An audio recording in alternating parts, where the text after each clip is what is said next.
Welcome to the Manders Mindset podcast. Here you'll find both monologue and interviews of entrepreneurs, coaches, healers, and a variety of other people, where your host Amanda Russo will discuss her own mindset and perspective and her guest mindset and perspective on the world around us. Manders and her guests will help explain to you how shifting your mindset will shift your life.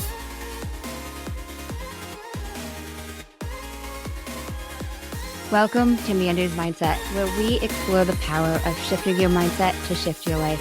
I'm your host, Amanda Russo, and I am here today with Larry Bilotta, and he is a marriage and mindset expert who spent 27 years in a loveless marriage before discovering the breakthrough that changed everything.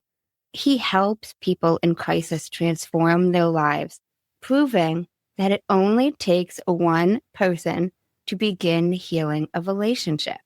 Thanks for joining me, Larry. Thank you, Amanda. Who would you say Larry is at the core? Who am I at the core? I think I am a person who needs to make a difference. Because when I get to the moment when I am making a difference, I'm like at the top of my game. I feel really sensational. And that's what I think what I am at the core. I have to make a difference. And when I'm making a difference, I know it. And then when I'm not making a difference, I know that too. That's beautiful. Have you always felt like you wanted to make a difference and you needed to make a difference? I didn't learn that until I was in my 30s, early 30s.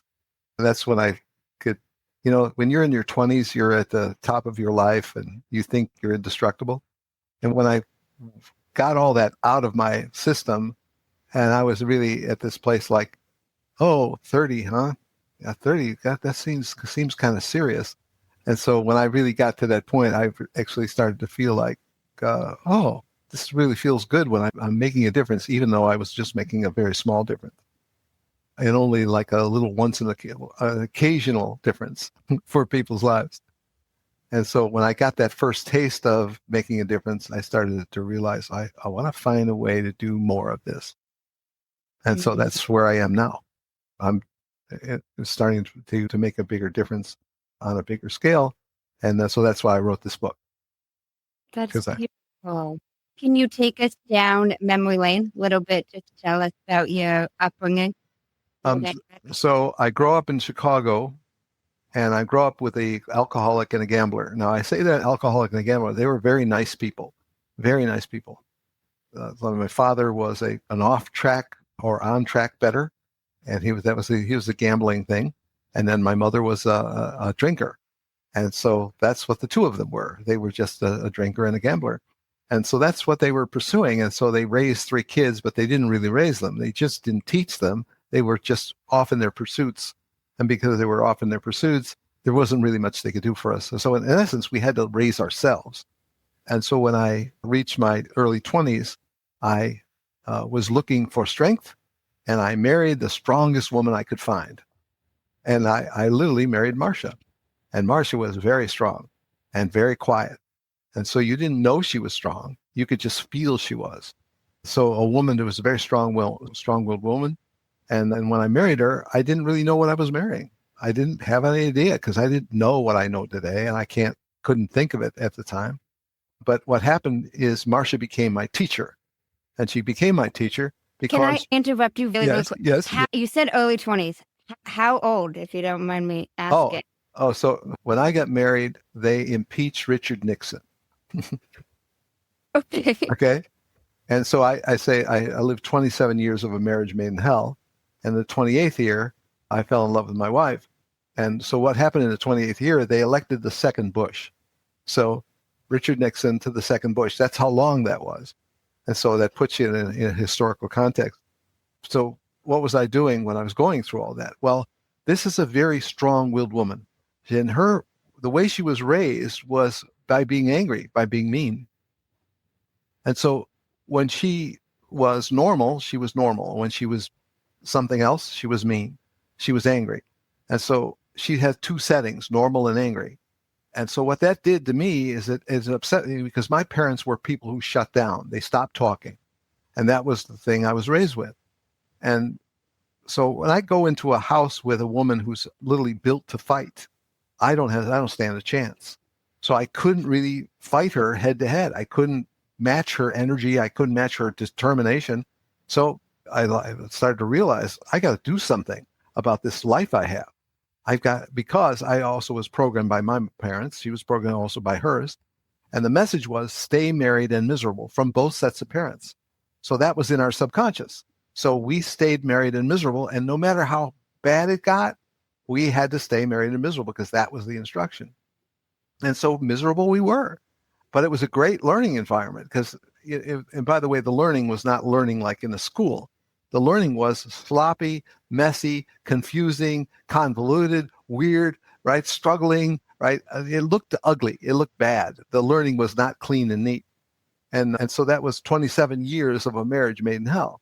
So when I say in the 28th year I fell in love with my wife is because I fell in love with myself. And when I fell in love with myself, I could see her differently. And when I saw her differently, that's why I say I was falling in love with my wife. But that was two people stuck in a program, stay married and stay miserable, and they couldn't leave. And so something had to change. And what had to change was me. I had to change. And so that's why I teach it only takes one to heal a marriage. It takes one person to change the environment of this world that you're living in. And the reason you do change is because I teach this thing I call the energy train. And what the energy train is, it's 7 cars. And if you picture 7 train cars, and their names are my mood, my attitude, my feelings, my sensitivity, my energy, my frequencies, and my vibrations. Those are the 7 cars. And what the cars do is they load up all of your emotion and they carry it over to the person you marry. And then they unload it. And when they unload the feelings and the beliefs and the values and all the things that are in your subconscious, they unload a set of feelings that the person receives. And this person goes, oh, I don't like that. They react. They literally make a decision like, oh, I want that, right? They make a decision. And so because they make the decisions based on these trains, the trains go both ways. So my train goes to her, unloads my feelings. She feels it. And then her train comes and it loads her feelings on me. And so that's why we have a sense about us. We call it many things. We don't call it the train. We call it many things like, I got a sense about you. I got a sense that we know each other. We know what each other feels. We know each other feels bad, has a bad day. We just know. Well, what's happening is the train's unloading the feeling that are from that other person. And because the train goes in both directions, we both can feel ourselves conditioned. And we have our emotional conditions. And because we have the emotional conditions, there's no secrets. Everybody knows what condition you're in. They know if you're hiding something. They know if you're worried about something. They know if you're angry, if you're hiding it. They know all those things. Now, they don't consciously think the thoughts of, I know you're angry. They don't think that out. What they do is they feel it. And they feel it and they just can feel like, oh, what's wrong with you? And the person goes, what do you mean? What do you mean? Well, something's wrong, right? What do you mean something's wrong? I'm trying to hide it. I think it's not being published, but the train's carrying it. The train's carrying it. My kids feel it. My husband feels it. My wife feels it. My grandmother feels. Everybody feels what's on the train. And so I asked the question, what's been on your train for the last 3 weeks? And when you think that, like, what's been on my train for the last 3 weeks? Well, oh, geez, last 3 weeks, I don't know. And so some people will say it's been a mix. It's been 50% bad and 50% good. And so what happens when that person you're married to receives that train? They go, well, I'm looking at what's bad about this train. I'm looking at all the emotions that feel bad, and they're dwelling on what's wrong, which is kind of a thing we all do. The train is just another way of saying there's no secrets between people. And so the more you think about this train, like, oh, it's always running. It's always unloading emotion. I can't hide anything. She's going to know. He's going to know, right? So that's the idea about the train. But getting back to my early years, when I was learning to love myself, I was writing on little yellow legal pads. I was writing out everything. I was writing what I felt. I was writing what happened. I was writing what I thought it meant. I was writing whether it was a good thing or a bad thing or a right thing or a wrong thing. I was giving all these things labels and ideas. And because I was writing everything out, I was starting to discover that I had an emotional makeup. And what I learned was I was soft-hearted. And so what soft-hearted is when you're a sensitive person, you're more soft-natured, you're more sensitive, you're more allowing, you're more supportive, you're reacting, you're fearful, you're doubting, you have these negative and positive sides to you as a soft-hearted person. But if you marry a hard person, and that's what a lot of marriages are like that. A hard woman marries a soft man, a hard man marries a soft woman. But when you have a hard nature, you're decisive, you're action-driven, you're interested in results, you're interested in criticism, you're interested in studying everything, you're interested in comparison. That's a big part of what you do as a hard person. And so you're just clear about what you believe in. Soft-hearted people are not clear on what they believe in. And the reason they're not clear about what they believe in is they so much care what people think of them. You know, when people always talk about people pleasers, that's real people pleasers are. They're soft-hearted people. And when you're really, truly soft-hearted, you really can't make decisions very well at all. And so if you marry a hard-natured person, you're in for a real struggle because something's going to go wrong with that hard nature and that soft nature in the same house. But I forgot where I was going. I'm not sure, but I do have a question. You started, you were able to love yourself. And now you mentioned you were writing on the legal pads and whatnot. Is there something particular besides the writing that helped you love yourself? When you don't love yourself, you don't have a good feeling about where you are in terms of confidence. Because I was soft-hearted by nature, I didn't have a confident feeling about myself. I had a lot of doubt about, oh, geez, am I good enough? Do I know enough? Am I smart enough? Right? So I have all these doubts about me. And as I was exploring these things on the legal paths, I was realizing, boy, there's a lot of things I don't know. I don't know the answers to a lot of ideas. I don't know what I believe in. I don't know what I care about. I don't know what's important to me. And so as I started to explore more and more of what I didn't know and what I couldn't even conclude, well, like what is Marcia? Like, did I know that Marcia was a hard-natured woman and I was a soft-hearted man? I didn't know that. I had to learn that slowly and carefully. And it took a lot of time to start to come to the conclusion. Like, oh, so I'm soft-hearted because I care what people think about me. I really worry about what people think about me. Their perception of me is a big deal. And so I'm very sensitive, right? And so because I'm so sensitive, what is she? She is not sensitive because that's not just her. It's all the hard-natured people, hard-natured men, hard-natured women. They're not sensitive people. And that's not what they're built for. They're not built for sensitivity. Soft people are built for sensitivity. And so understanding soft-hearted and hard-natured is a valuable way to understand and actually look at people. Because when you start to separate soft-hearted from hard-natured, you start to go, oh, I wonder what I am. Am I soft-hearted? And so, when we talk about the hard, decisive, action-oriented, results-oriented, and hard-natured, you think, oh, they get jobs where they're always in charge. Oh, that's why they're all like that. They're always in charge. They're always calling the shots. They're always the boss, right? No wonder they get that. They get those jobs because of the nature they have, right? It's not because she's got a college degree or he's got a college degree. It's because they've got that nature. And so I invented a tool called the flag page years ago. And what the flag page did is it divides you up into 4 countries, which is the Hippocrates, the 4 personalities that Hippocrates talked about. But I renamed them as fun and peace and control and perfect. The 2 soft natures are fun and peace, and the 2 hard natures are control and perfect. And so when you're a perfect person and you're a control person, you can be the first of one and second of other. I started to do a lot of these flag pages, and I started to learn that people are control first and perfect second, or perfect first and control second. But every time they were control and perfect, or perfect and control, they were very, very good with detail, and they were very determined, and they knew what they believed in, and they were very confident in what they believed in. It's like the nature drove their confidence.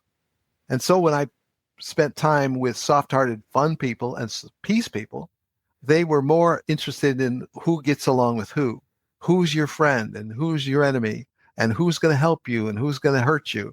And that's what the things they were thinking about. They were thinking about those kinds of things. Is that important to me? Yes, it's very important because I'm a fun peace with fun person. So the world was kind of split between the hard side and the soft side. And so that's what I ended up writing a lot about. You can actually do a thing called the Dignify Snapshot today. You can go to dignify.com and you can learn all about this tool that I developed. It's now called Dignify.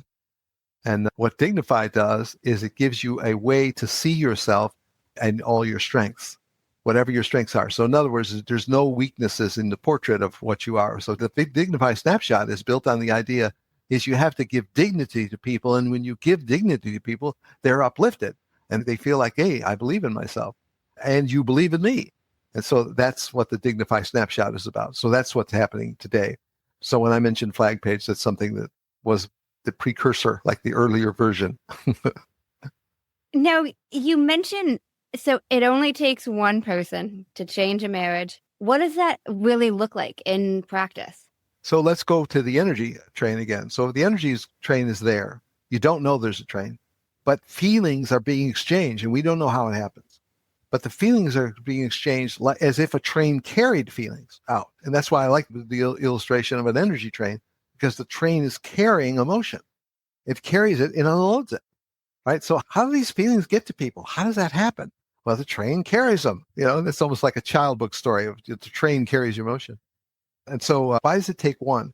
It takes one because when one person decides to become a person who changes the emotions on the train, so they were fearful, they were doubting, they were anxious, they were scared, they were nervous, they were uncomfortable. Those are all emotion. And so they're all being carried on the train. And so when I asked the question, last 3 weeks, what's your train been carrying? And they'd say all these negative things. And I say, well, how could he make a decision in your favor if you're sending out all that negative emotion? And he's going to feel it. And if he feels it, he's going to make decisions on it. And so you're not helping the cause. So what people feel is like, this is what I feel, and I don't know what to do about it. I'm just feeling it, and it's what's happening to me, but I don't know how to change it. So the idea is it takes one is if you change the energy on the train, and that's really a concrete idea, I'm going to create calm, secure, safe, important, valuable, likable, upbeat. I'm going to put those kinds of feelings on the train. And that's the idea that I can do it. I actually can change the feelings on the train. And that starts with a decision. In your mind, you make the decision that I'm going to change the feelings on the train. And if I do, something's going to happen over there. Because what happens is the person you're married to is a reactor. The person reacts to everything. And because they react to every single thing, every physical thing, every mental thing, every energy thing, they're always reacting. And because they're always reacting, that's a very good thing. Because what I'm talking about is when you're married to somebody, they don't have to do anything. They don't have to learn anything. They don't have to study anything. They don't have to fix anything. There's nothing they have to do. Why? Because when you change the energy train, when you change what's on that train and you're sending out good stuff, you feel happy as a result. I feel contentment. I feel happiness. I feel satisfaction. I feel fulfillment. I feel enthusiasm. I feel things that I like. And because I feel the things I like, it makes me happier. And because it makes me happier, I'm getting into this happy place where I'm not dwelling on what's wrong. I'm not looking at what's wrong. That's what the world's looking at. What's wrong? How to fix it? What's wrong? How to fix it? They can't stop doing that, right? So what we're trying to do is we're trying to change the energy on the train with the idea that if my train energy changes, my feelings are going to change. She or he is going to feel something. And that something is like when that person picks up those feelings, they feel like, what's this? Well, this is not normal. He's not like this. He's never been like this, right? And so they start to become suspicious. That's their first reaction to the change. But the change in the energy train is really the most important change because nothing else matters. Your happiness is the first thing, and you becoming a happy person, because when we talk about a real key idea called the world of fear and the world of love, And so what I did, I teach a little assignment. I say, let's say you take the internet browser and you enter negative words. And when you enter negative words, what you're going to get is a bunch of lists, maybe 1,000 negative words of really kind of sad, bad things. And so you take that 1,000 words, and your job is to come up with a list of 25 words that are very, very painful, difficult, and they affect you. They have affected you in your lifetime. And so that's going to be on your list of 25. So for instance, I have the word crazy on my list. And this is my fear list. And the reason I have crazy is because I used to say the word crazy a lot. I said it over and over and over again, and I didn't even know I was saying it. And somebody finally had to come and say, why do you keep saying crazy? Somebody had to say that to me. Why do you keep saying crazy? You know what I said? I said, I don't say crazy. I don't think I've ever said crazy. Have I said crazy? And they say, you say it all the time. I had even no idea that I said crazy all the time, right? A similar thing happened when I used to say the word impossible. And so consequently, impossible became, oh, that's impossible. Oh, that's impossible. And I would say that over and over again. And I didn't even know I was saying it, right? So the idea is you make a list of 25 words that are painful for you and really get your attention. And that's called the world of fear. So 25 words to represent the world of fear. And then you're going to have on a different day, you're going to enter positive words on the internet. And what you're going to get is a whole bunch of positive words, like 1,000. And so what you do is you go through the list, you're looking for 25 that you relate to, things that build you up, make you feel good, and make you feel upbeat. And so what you're going to do is write down every word one at a time until you've got all 25 done. So this is 25 words of fear, 25 words of love. And so what I did is I had this list and I started to glance, not stare, not study. I just glanced like, wow, this is, oh, I don't want to be here. I started to see that I don't want to be here. I don't want to be in the fear list. And what's so great about the fear list is the fear list finally comes out and says, this is how bad it can get. This is how bad a world you can make. You can make a really sad, bad, miserable. They make bad movies about this. This is a terrible world, right? So I said, I don't want to be here. And so I started looking at the love list. I started to say, this is what I want. I want to live here. I want to be here. I don't want to be there. I want to be here. And so I was making the decision just by glancing. I glance 10 seconds, 50 seconds, 20 seconds, whatever it was, two times a day, 3 times a day, whatever I glanced at it just happened. And then it went like that for 3 weeks, going back and forth. And then I had to make a decision on a very difficult topic. And when I made the decision, I suddenly made a decision that was a love decision. I actually made a decision that was a love decision. I think, like, how did I do that? Well, I've been staring at the 2 lists. I've been staring at the list, making the choice. I'm choosing love. I want to live in the love world. And so when you get the two lists are very valuable. They look like something very simple that anybody can do, but nobody can give you a list. Nobody can give you a love and a fear list. You have to make it yourself. You have to relate to every single word on that. So I'll give you some words on my fear list. Fail, fear, mean, never, pain, negative, poor, rotten, scared, sad, unfair, upset, angry. That's the kind of stuff that's on my fear list, right? And I handpicked every one of those, right? And then when I go through my love list has gratitude, beauty, kindness, confidence, positive, forgiveness, laughter, creative, inspiration, divine, friends, hug, creativity, right? Those are the kinds of words that are there, right? Because I picked them and I felt good about them, right? So now when I look between those lists, the contrast between the world of fear and the world of love is so big and so obvious that I can't do anything but choose love list.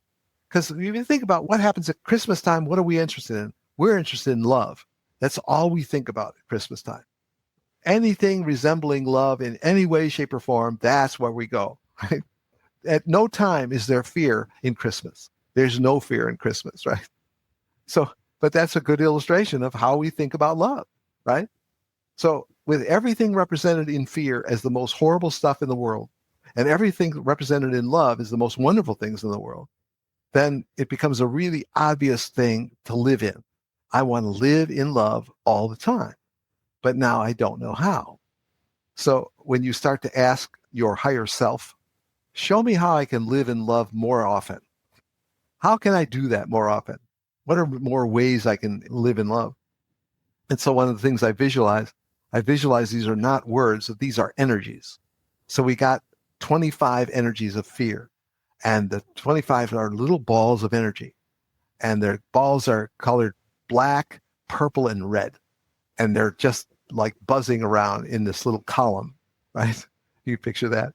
And then the love words are not like that. The love words are energies also, and they're gold and white light, and they're all buzzing around. And when you step into the energies of love, you feel really good. When you step into the energies of fear, you feel horrible, right? So this is a way to visualize feeling the feelings of the two worlds. And it is two worlds. The world of fear and the world of love is just, it's so separate, you can't even bring them together on any level. So I bring up the world of fear and the world of love because that's a lot of what I'm attempting to do. I'm attempting to move people from fear to love. And that's the job I've got on my plate all the time in some way, shape, or form. I really love that. From fear to love.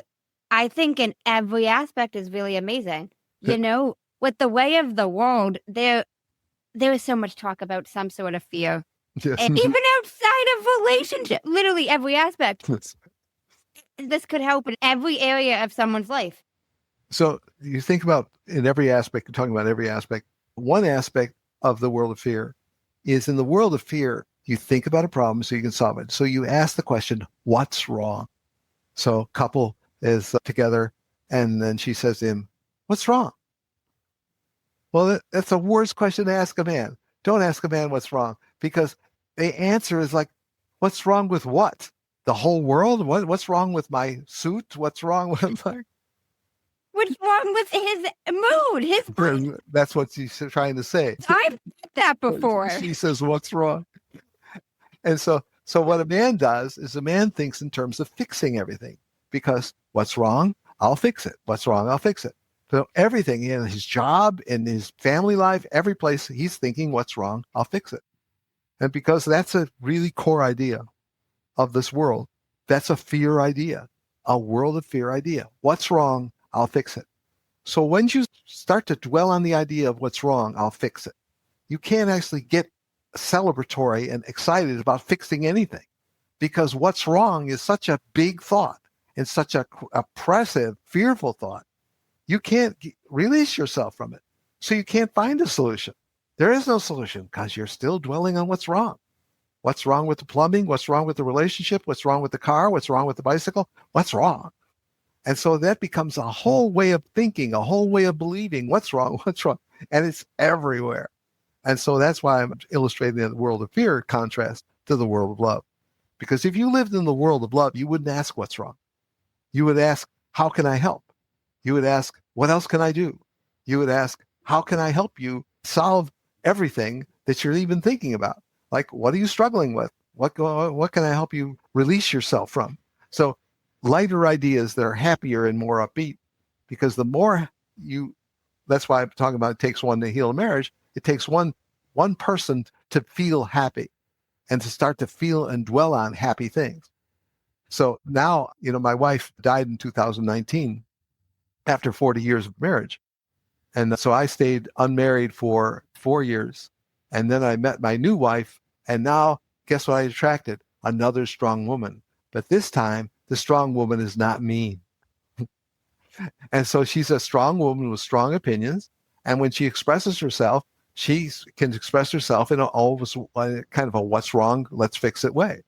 And because she thinks that way, what's wrong, I'll fix it, I have to think like, gosh, she's doing what everybody does. What's wrong? Let's fix it. And so I'm thinking, what do I want? I want to be happy. I want to be in love. I want to enjoy each other. I want to laugh. I want to have fun. I want to be a happy person. And so I have to change my mind from fear thoughts to love thoughts. And I have to step into love over and over again to get to be a happy person. Because if you're married to anybody, that person is going to have mood swings. And the mood swings are going to drag you wherever her mood is going, or wherever his mood is going. And so that's not something I want to do. I don't want to be dragged somewhere. I want to be able to be living in love and not living in fear. And so just the thought that I can live in love and not in fear, that's very liberating for me. It's something that makes me feel better and makes me feel happier. And so that's why I bring up that list question of what side are you on?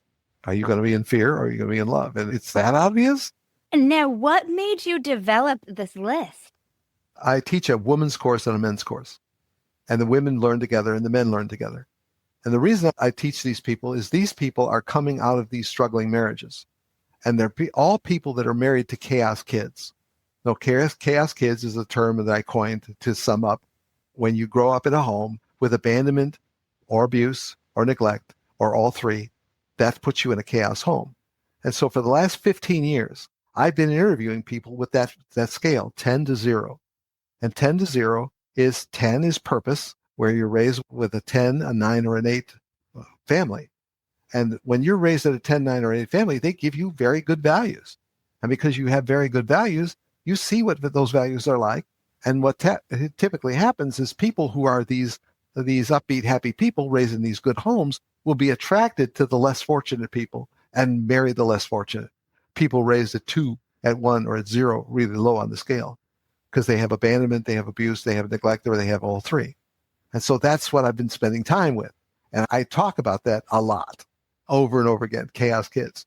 And so when I was talking about the world of fear and world of love, I was thinking the reason I developed this is I developed the idea that like there's so many negative ideas we talk about, so many negative words we chose, right? So many Yeah. We can't stop thinking about negative words. Well, why do we do that?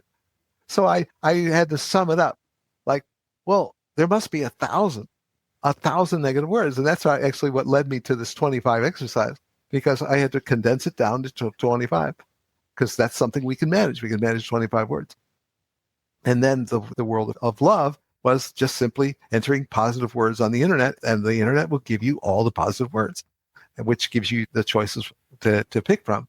So now I've got something I can live in, something I can explain, and something people can handle, of leaving fear, moving to love. I don't know how to do it. That's really important. We acknowledge I don't know how we're going to do it, but I want to do it. And just the act of thinking, the thought, I want to move, is a really big thing, because the thought begins everything. Without the thought, you're still nowhere. So you've got to think the thought. And so that's what the two worlds are. That makes a lot of sense. I feel like this could shift so much inside a person. Well, it depends on where they grew up, because everybody's talking about childhood all the time, somehow, referring back to it, and in a joking way, in a serious way. But childhood decides how you live. Childhood decides how you're married. Childhood decides everything. And because what's happening is there's a vat of the subconscious, this big vat that's full of needs and urges and longings. There's no thoughts in there. It's just all messages. And so that's the subconscious. Up at the top, there's a little jar. The little jar is the conscious mind. And in that jar, your personality is, and all the things you think and things you believe and things you like. That's what's in the jar. And what will happen is the ideas that are in the subconscious will come up when you least expect it into the jar of the conscious, and all of a sudden it'll be here. It'll be here right now. And suddenly you'll feel something your parents expressed to you, your father gave you, that like is a weird thing that you actually struggle with, you don't like and don't want to be. But sometimes it'll come up when you least expect it, and all of a sudden you'll want to do what your father wanted to do. And you'll want to treat the person the way your father treated your mother. And so you'll literally do it without even thinking about it. And this happens with women when they become their mothers. Like, what's the biggest insult you can give a woman? You're just like your mother. Now, why would you even say something like that to me? Because you're the worst of your mother is what I'm saying. You're the worst of your mother. You're just like your father. That's the biggest insult that people get, especially in marriages. They don't know how to heal that or to dissolve. You're just like your mother. You're just like your father. They don't know how to escape it. And so what they do is they get mad and they get hurt. And sometimes they cry or whatever they're going to do. But that becomes the biggest insult. But that's all tied to childhood. because you're just doing the worst thing your father could do, the worst thing your mother could do. And so that became a big insult in marriage. Oh, you're just like your father.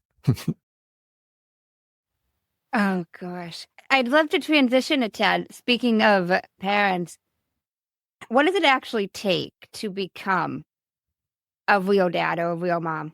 So now we're talking about what happens when you're now in the parenting job. And when you step into the parenting job, I remember when I had the first baby, right? And the first baby comes along, you're like, what am I supposed to do about this? I don't know what to do. And I don't know how to think about it, right? So what I did is I wrote down a description of what a real dad is, what a real mom is, what a real husband is, what a real wife is, because you have to start with the thought all the time. If you don't have the thought, you have no ways to go, right? So I always start with a real dad. So I'm a real dad, and this is the criteria for a real dad. I'm consistently tough but fair. I show a genuine interest in the challenges, opportunities, and joys of each of my unique children. Now, that's a real dad. So why is that? Because I'm showing a genuine interest in, well, what do really emotionally disconnected fathers don't show a real interest in anything. They don't show a real interest in any person because they're emotionally disconnected parents. I show a genuine interest in the challenges, opportunities, and joys. Well, when you start to tune into the challenges, the things your kids are struggling with, the opportunities, the things that come along, like a trip to a faraway place, right? That's the thing you take an interest in. The joys, like what makes my kid happy, video games or whatever you're really tuned into as a kid, I'm taking an interest in the challenges, opportunities, and joys of my children. As long as I know that's what I'm supposed to do, I'm consistently tough but fair. Oh, well, wait a minute.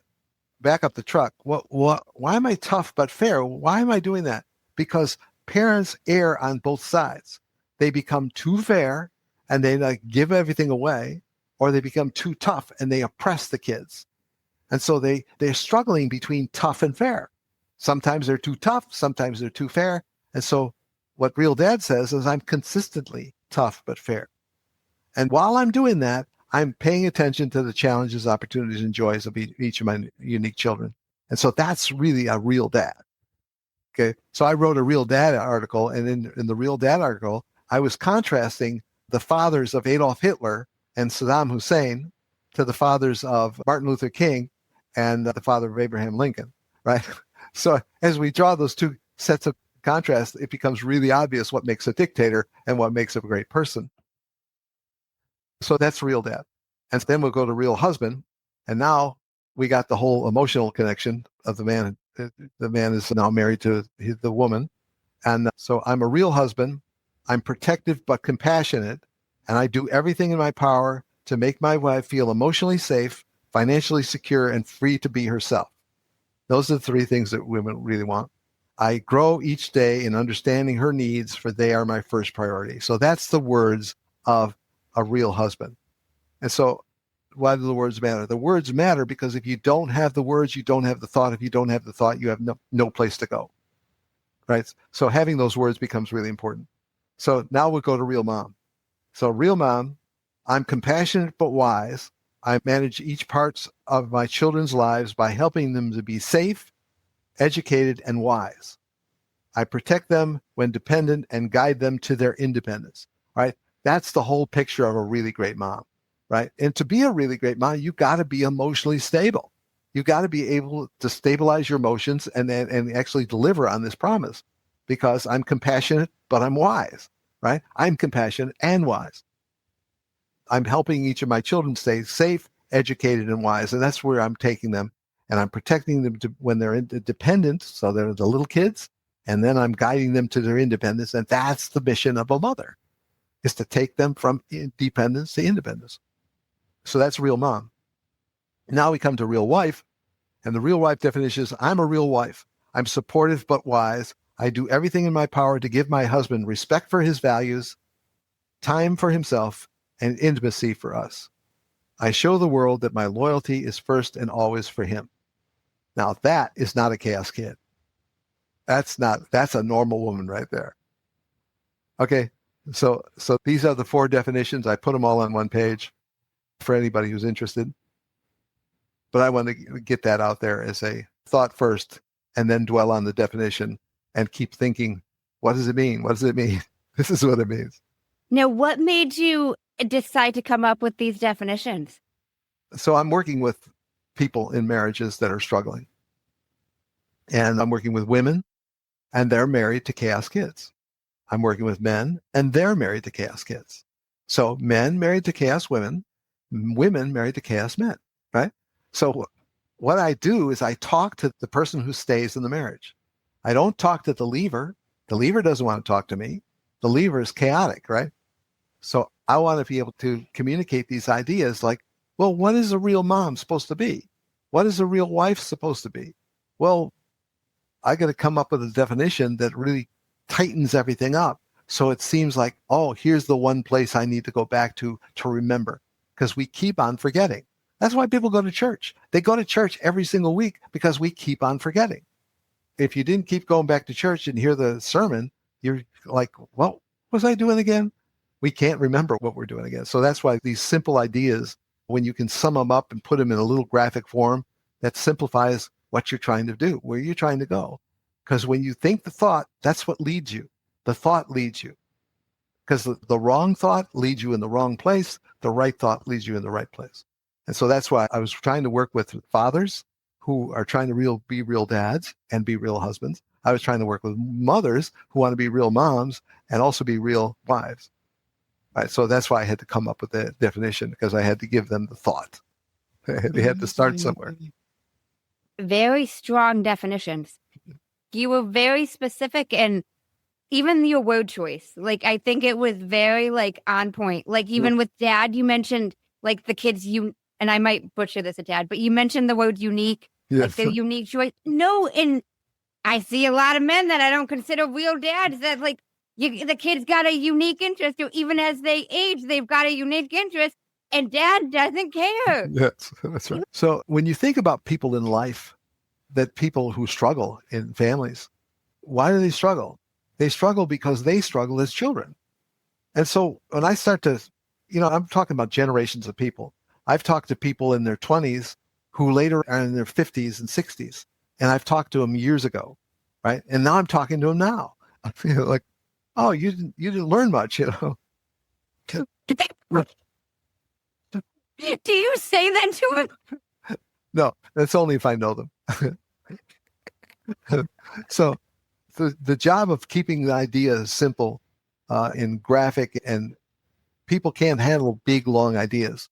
They can't really big books by big authors. A book is a great big piece of work. And you maybe could quote a book or quote a line from a book, but you can't really use a book in everyday life. You have to condense it down to something small. And so that's what people are doing on social media. They're condensing down little lines from books, and they're trying to spread it around to everybody. But what real dad, real husband, real mom, real wife is a condensation. And you can't even be interested in this if you don't have something inside you telling you, you need something like that. You need to be a real mom. You need to be a real husband. You need to be, right? You like that word real sounds like something I probably should pay attention to. And if you have that feeling inside yourself, this is going to matter to you, because now, those are the words I was looking for, right? That's the thing I want to dwell on, right? But if you're not ready for this, boy, this is just an empty piece of paper. It doesn't mean anything to you because you're not ready for it. And so that's really what podcasts are about. Podcasts are about bringing people ideas when they're hurting and when they're really in pain. And when they're hurting and in pain, they're going to listen to that. And they're going to start to pick up the idea like, oh, I heard that on a podcast, which is today's television. It is today's television. Yeah, it's today's television. I really like the definitions. I think that's a great point. Books are, not everybody's going to read them. And I feel like it's more memorable and actionable, even these definitions. People will take it away more. Yeah. So what's the book by Viktor Frankl, Man's Search for Meaning? All right. And so that became eventually a very big book, right? But it's a very heavy book. It's about life in the concentration camp and meaning and all these things. And so why would that be a big popular book? Well, because when people want to really dive into a big, difficult topic like this, they want to come away with something that's going to really impact them and affect them, right? So you read the whole book and you maybe take a month to do it, right? You're coming in and out of the book. You'll pick up some idea that's going to mean something to you. And when you pick up that idea, it's got meaning. And now it means something to you. And that's what the title's got. Man's Search for Meaning. Like, what's the search for meaning? But that's what begins everything. So the meaning in the movie begins everything. The meaning and the movie. And so what is the movie? The movie is the five senses. And the five senses are coming in. That tells you about a world. I see it, I smell it, I taste it, I touch it. I have all the senses that tell me there's a world here. And now I react to that world. And that's what the movie part of this is. And then the meaning part of this is, what does the world mean? When the five senses come in, what does it mean? And the biggest thing people that I see in my course, they struggle to create meaning. They don't know how to create meaning. And so I have to give them ways to create meaning. This is a bad thing. It's a horrible thing. It can't mean anything good. When they start to realize, oh, but maybe it does have something good because I can learn something from it. And so that's the beginning of meaning. I can learn something from it, right? That's the very first meaning. But if we don't start to find good meanings, we're going to find bad meanings. And if we find bad meanings, the thought leads the way. And now we're in the world of fear. And now we're going to start going down that great big list of horrible things. So changing the meaning of the movie is the beginning of everything. Because once you change the meaning of the movie, you now change your feeling. And once you change your feeling, you change your belief. And once you then change your belief, you change your attitude. And then you change your attitude, you change your action. And when you change your action, you're starting to change what's happening in the world. And so that's the whole beginning, is the meaning in the movie. And so that the job that everybody's trying to do is they're trying to learn how to change the meaning of everything. Like, what does that mean? And so people will say that. They'll say, what's that supposed to mean? Right? Somebody says something that seems a little off. What's that supposed to mean? Why? Because they're looking for meaning. They're looking to establish meaning. What's the meaning of that? And so that becomes a big part of what people are trying to do in marriages. They're trying to establish meaning that's better and more positive than all the meanings that their little voice inside their head tried to make it mean, which is another part of what I'm teaching, the little voice inside your head, which everybody's teaching. They're all teaching about the little voice inside your head. The little voice inside your head. Yes, but all the books call it your inner critic. The little voice inside your head is a very critical, fault-finding, blaming of a negative source. And so the way I dealt with this, I came up with an analogy called the cruise ship. And the cruise ship analogy is that, dealing with the little voice inside your head, is you're a cruise ship in the analogy. You're a cruise ship and you have a rat on your ship that you don't know is there. And then you marry somebody and that becomes a second ship. And that person has a rat on their ship. So we have two ships and two rats. Now the two rats have radios and they're sending a message back and forth called against energy. And it's so strong and so powerful that it's pushing the ships apart. Now the ships don't know why they're separating because they don't know how they have these rats. So your ship goes to a seminar and you find out that you might have a rat. So you go through the trouble to find the rat and get it off the ship. Now we have two ships, but this time we have only one rat. The rat that's on her ship is pushing as hard as ever, but your ship has no rat to push back. And so it takes two rats to push two ships apart. One rat can't do it alone. So what is the rat in the analogy? The rat in the analogy is the painful message of your childhood. And so the more painful messages you have, the more you've got a big rat on your ship. And so the rat on your ship becomes the analogy for the voice inside your head, the negative, critical, blaming voice inside your head. And that's the role of the rat. The rat creates the fear, the doubt, all the stuff in the world of fear is made by the rat. And so once you know there's a rat in your life, you've got to get the rat off your ship. And once you get the rat off your ship, the separation slows down. And that's really the important thing. If you really love somebody and you really are committed to them and you really believe that what you want them to be in your life, you got to get your rat off your ship, which is a big part if it takes one to heal the marriage. The rat's got to go off the ship. And if you don't get the rat off the ship, you're going to still have trouble because the rat's trouble. You know, can you imagine a rat on a cruise ship? How bad that would be for business? That would really be bad, right? It makes sense. Like one can heal the marriage. Wow. Yeah.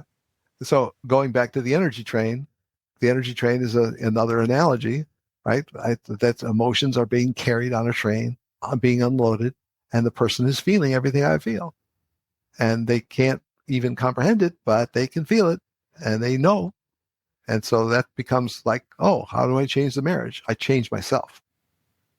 And so that's really what my story is. My story is I changed myself and I changed my marriage. And so I was 27 years of a marriage made in hell.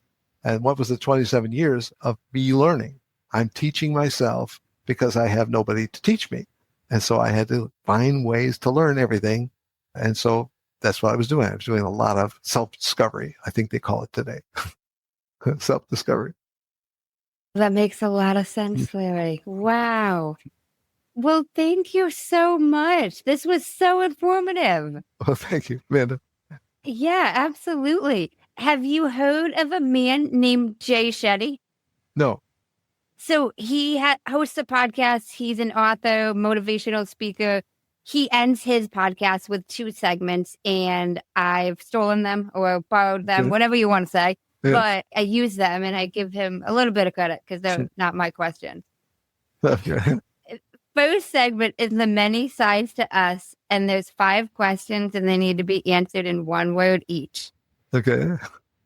What is 1 word someone who was meeting you for the first time would use to describe you as? Surprising.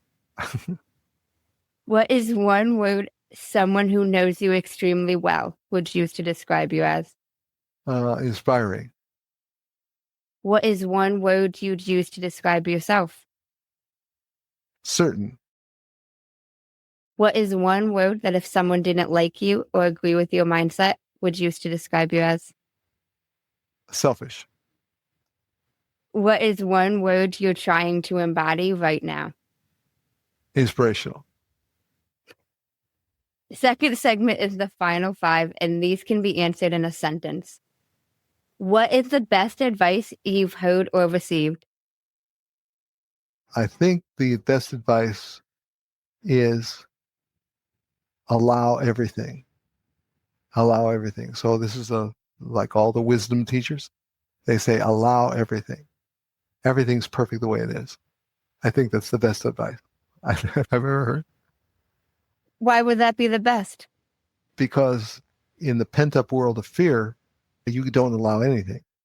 You want to fix everything, change everything, move everything. You're going to do something to everything. And this belief system says everything is allowed, everything is perfect the way it is. Mm-hmm. And so that's what the wisdom teachers teach. They teach everything's perfect the way it is. What is the worst advice you've heard or received? Get more. Get more for yourself. Like you could actually pull it off. Yeah. Why is that the worst? It's the worst because it takes your selfishness and ramps it up on several levels. What is something that you used to value that you no longer value? Doubt. There's all kinds of opportunities to doubt everything and anything, and I don't want to take that as my advisor anymore. I don't want to live that way. I love that. If you could describe what you would want your legacy to be as if someone was reading it, what would you want it to say? He made a difference for me. That's the most important thing I wanted to say. He made a difference for me. If you could create 1 law in the world that everyone had to follow, what would it be? And I want to know why. Love. Because love solves everything. That's beautiful. Thank you so much, Larry. I really appreciate it. Thank you. Thank you. Thanks for the opportunity. Absolutely. And thank you guys for tuning in to another episode of Manders Mindset. In case no one told you today, I'm proud of you. I'm rooting for you. And you got this. As always, if you enjoyed the show, I would really appreciate it if you would leave me a 5-star rating, leave a review, and share it with anyone you think would benefit from this. And don't forget, you are only 1 mindset shift away from shifting your life. Thanks, guys. Until next time.